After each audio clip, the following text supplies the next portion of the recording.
Բարև ձեզ հարցազրույցի տաղավարում այսօր զրուցակիցս քաղաքական գործիչ Գևորգ Պետրոսյանն է, շնորհակալություն պարոն Պետրոսյան, դուք այսօր մեր տաղավարում եք ի կատարումն դատական վճռի եւ մենք ձեզ տալիս ենք հնարավորություն նույն ձևաչափով, նույն ժամին մեր եթերից անելու հայտարարություն, որը ձեզ պարտավորեցրել է դատարանը, խնդրեմ։ Շնորհակալություն հրավերի համար, հարցազրույցի համար, տեսեք ինչու՞մն է կայանում խնդիրը։ Նույն ես հիմա կընթերցեմ դատական ակտի եզրափակիչ մասը,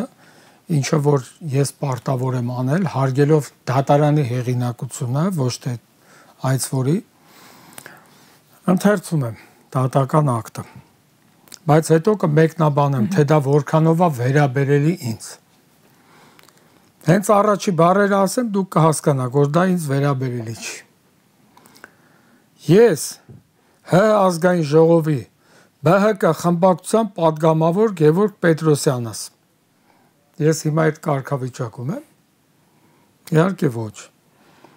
2020 թվականի հունիսի 24-ին թիվ 5 ալիք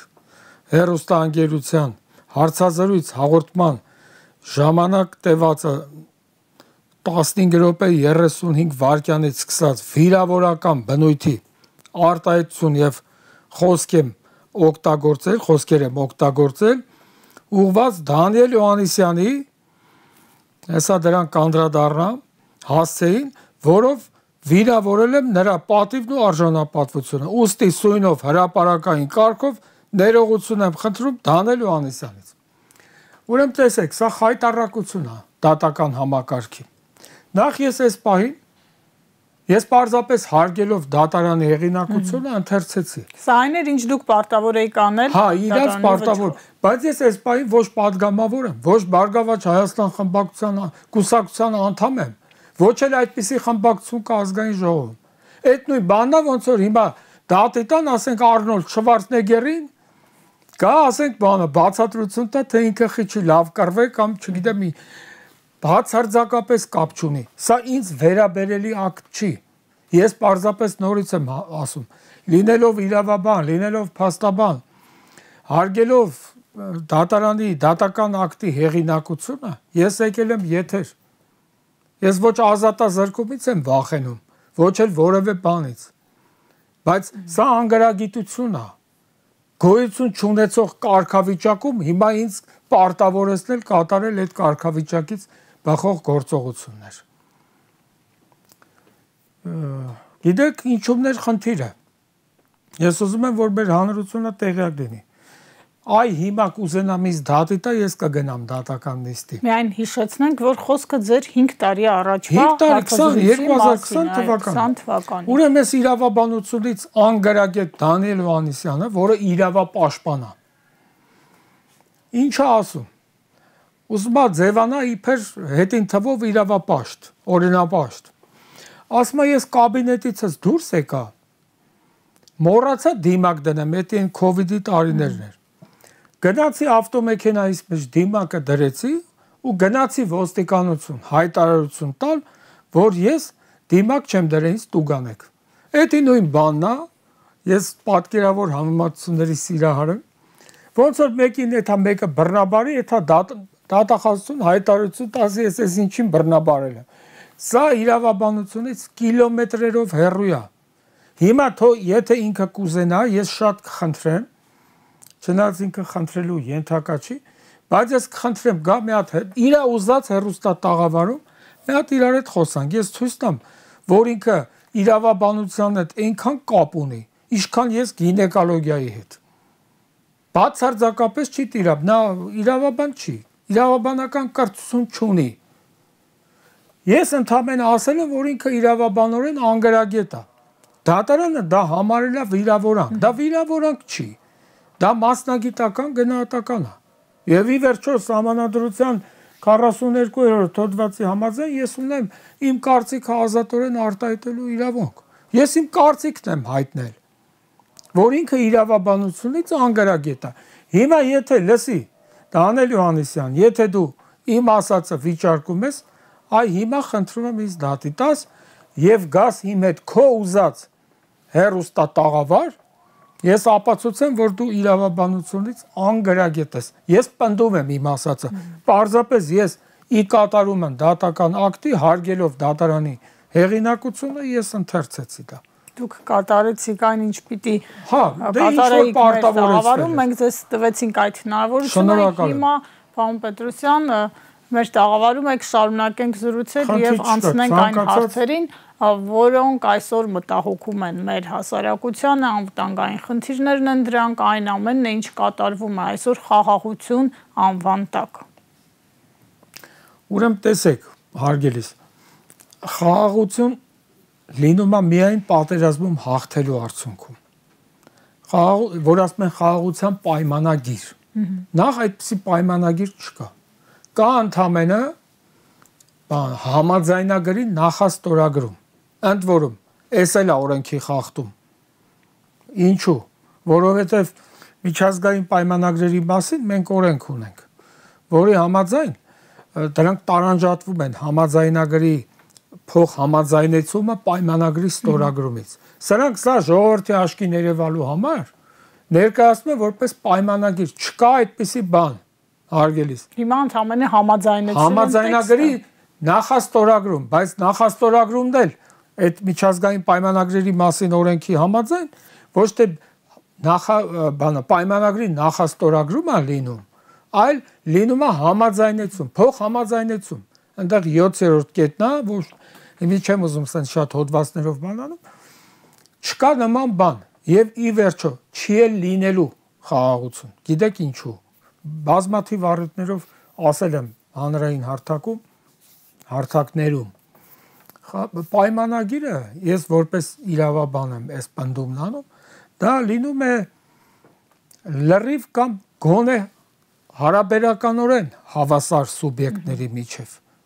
Իսկ այսօր դժբախտաբար մենք Ադրբեջանի հետ հավասարազոր սուբյեկտներ չենք։ Հետևաբար իսկ Թուրքի բնույթը ժողովրդական լեզվով ասեմ իրանց լեզվով խասյաթը այնպեսին է իրանք իշքան հնարավորություն ունեն առաջ են գալու։ Այսինքն մենք այսօր հնարավորություն ստից բաներ են տարածում։ Արարատ Միրզոյանը գնաց այս ինչ տեղը բանակցելու, այն ինչ տեղ արդյունք չկա։ Ուր է այդ պայմանագիրը։ Դա ինչու՞ չկա։ Նիկոլ Փաշինյան ասում է արդեն բոլորս ապրում ենք խաղաղության մեջ, արդեն եկել է այդ դարաշրջանը։ Այն օրը այն Հովիկ Աղազարը, այն գանգրայր երիտասարդը։ Ինձ ասում է, բախի կրակոց չկա հիմա, որ եթե խաղաղություն չի։ Այդ աղա գնա խելք հավաքի։ Կրակոցալում է մարդկանց ուղղությամբ, չէ՞։ Արցախում հայ է մնացել, որ կրակոցալի։ Ախր հասկանում եք, հարգելիս, սրանք այս Նիկոլ Փաշինը բան անում, ինչ-որ մի բան արտահայտվում է, սրանք բոլորը լծվում են այդ արտահայտությունը հիմնավորելու գործին, առանց հաշիվ տալու ինչ են խոսում։ Հեսա ես մի քիչ կանդրադառնամ այդ ազնվորությանը։ Ես ճանաչել եմ Ադրբեջանի տարածքային ամբողջականությունը, որ ճանաչեմ Հայաստանի տարածքային ամբողջականությունը։ Սա ասում է Նիկոլ Փաշինը։ Սա ասում է մի երկրի վարչապետ, որի սահմանադրության առաջին հոդվածի համաձայն գրված է, որ Հայաստանը ինքնիշխան պետություն է։ Այսինքն դու ճանաչում ես թշնամու ինքնիշխանությունը, ասում է։ Հա։ Հենց ինքնիշխանության համար է ասում է այդ քայլերը իրականացրել։ Հա, բայց այդ ինչքանով է ողջամիտ։ Ընդհանրապես իրավաբանության մեջ կա ողջամտության սկզբունք հասկացությունը։ Ինչքանով է ողջամիտ, դու սկզբից քո թշնամու ինքնիշխանությունը ճանաչես, հետո ասես ես դա անում եմ, որ բանը Հայաստանին էլ ճանաչվի։ Սա եղավ ինքնիշխան պետության վարչապետ, հետո մեկ-մեկ մի բան ասեմ, կներեք էլի, որպես լրագրող ուզում եմ, որ իմ կողմից համենայն ես շատ եմ ասել այս մասին, որ ասում են պետության ղեկավարը։ Նա մեր պետության ղեկավարը չի օրենքով։ Հայաստանի Հանրապետության Սահմանադրության 123-րդ հոդվածի համաձայն Հայաստանի Հանրապետության ղեկավարը պետության գլուխը դա երկրի նախագահն է։ Այլ է խնդիրը։ Երբ որ այսօրվա մեր երկրի նախագահը իր տեղը այնքան անելիք ունի, ինչքան ես ասենք թռչնաբուծարանում։ Սա է ստանձնել փաստացի ղեկավարումը։ Լավ, ստանձնել ես, հեչել, բայց գոնե պատշաճ կատարի այդ պարտականությունները։ Գոնե իշա երկրի։ Հələ սրա մյուս հայտարարությունը։ Թող այսօր մեզ համարեն դավաճան, բայց հələ ուշադիր էլի խնդրում եմ, հարգելի ժողովուրդ։ Թող մեզ այսօր համարեն դավաճան, բայց մեր գործողությունների արդյունքում 150 տարի անց Հայաստանը լինելու է պետություն։ Հիմա չի լինելու։ Այսինքն հիմա պետություն չի։ Բայց եթե պետություն չի, Նիկոլ Փաշին, դու ի՞նչ գործ ունես այդ պետության վարչապետի պաշտոնում։ Ախր անենց անգարակետ բան։ Ես արդեն սկսում եմ կասկածել, ոչ թե որպես փաստ եմ ներկայացնում։ Սկսում եմ կասկածել, որ ինքը ինչ որ չգիտեմ ինչ ազդեցությունների տակ է։ Ոնց կարող ասել 150 տարի հետո Հայաստանը պետություն ա եղել հազարամյակներ։ Դե տեսեք, լավ բաների խոստումները նա երկարաժամկետ հեռանկարի համար է տալիս, որ ժողովուրդը իրենից երբ պահանջի, ասի ես ասել էի, չէ, դա լինելու է 150 տարի հետո։ Պատմությունը եկավ ապացուցելու, էսի էլի նույն Նիկոլ Փաշինն է ասում, որ արտաքին անվտանգության խոցելիությունները նվազեցնելու առաջին գործիքը բանակը չէ։ Տեսեք, հարգելիս,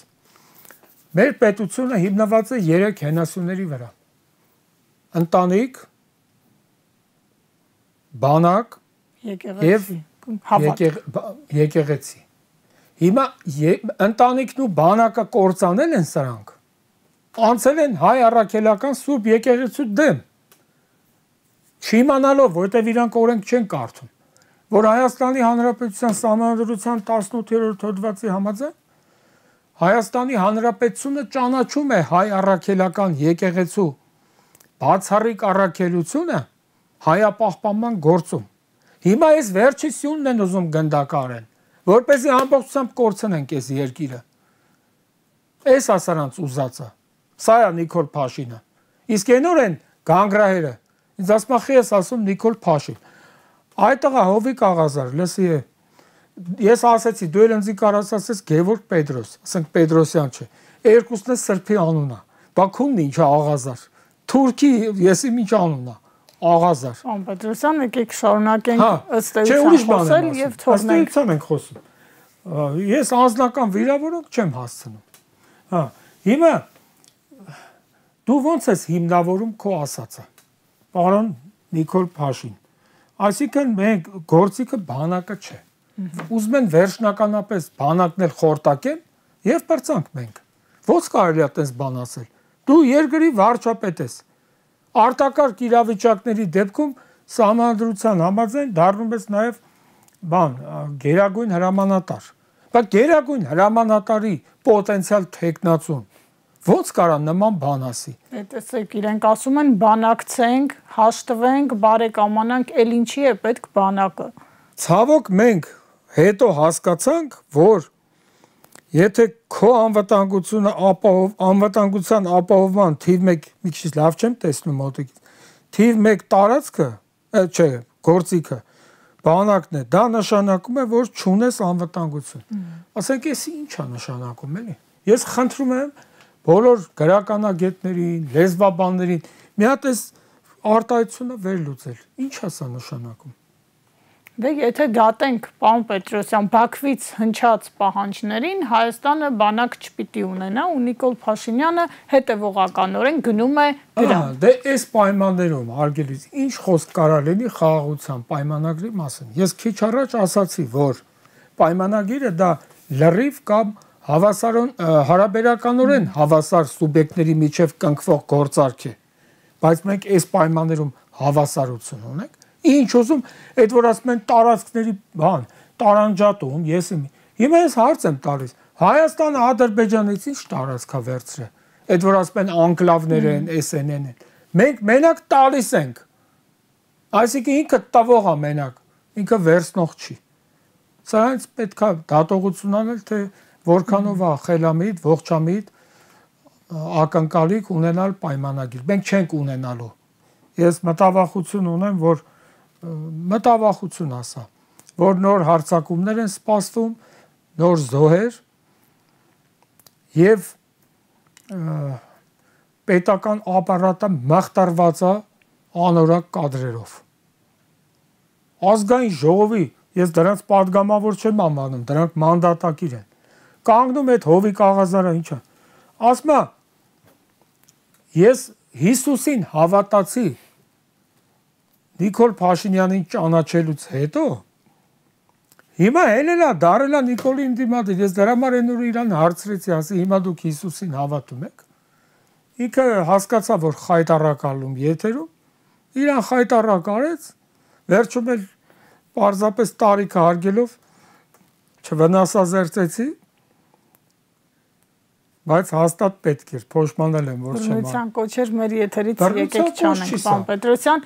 վերջին հարցը որ ասեմ ես էս ինչին էս ինչ բան եմ անելու ես հակառակ ասում եմ չարեցի Վերջին հարցն այն մասին է որ Նիկոլ Փաշինյանը արդեն հավակնում է նաև գրաքննել մշակույթը, արվեստը, մենք տեսանք, թե ինչ կատարվեց թատերական ներկայացման հետ, մենք տեսանք, թե ինչ է կատարվում առհասարակ, երբ մարդիկ փորձում են քննադատել իր քաղաքականությունը չեն կիսում, երկու սրբազանները կալանքի տակ են, Միքայել Սրբազանի դեպքով առհասարակ անգամ օրագրում արված գրառումն է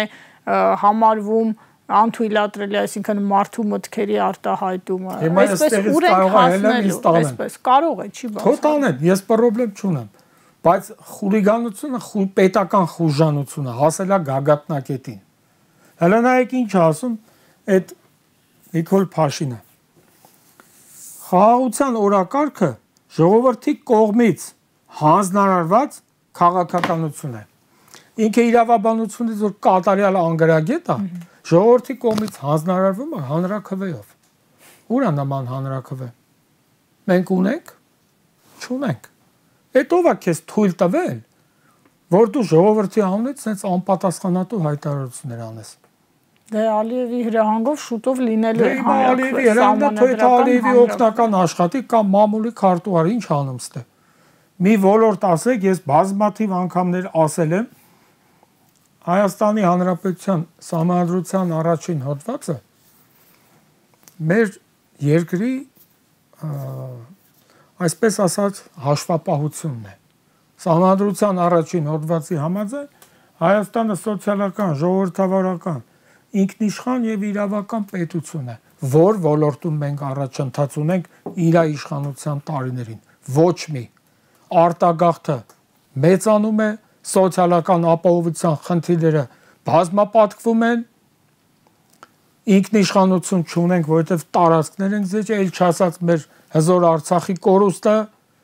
եւ իրավական պետություն չունենք այսօր մեկը ես քաղաքական հայացքների պատճառով ես չեմ սիրում անձնական հարցերը հրապարակայնացնել բայց ես իմ օրինակով եմ ասում որ ուղղակի աղբյուրից լսեք ընդամենը դրա համար ասենք ես 2 տարի քանի ամիս է աշխատանքից ազատվել է մինչև հիմա դատականակ չկա բայց ես փաստաբանական գրասենյակ ունեմ հարցը դա չի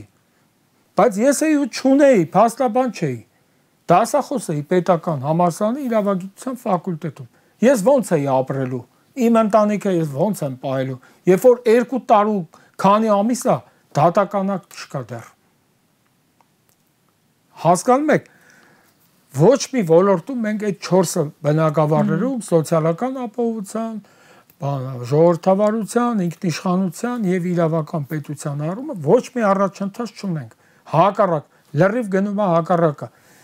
Տանում են մարդիկ խաղաղ հավաք են կազմակերպում, ժողովրդից ավելի շատ ոստիկան են տանում։ Մինչդեռ մենք ունենք ոստիկանության զորքերի մասին 1997 թվականի նոյեմբերի 17-ի օրենքը որի 14-րդ հոդվածի 3-րդ մասի համաձայն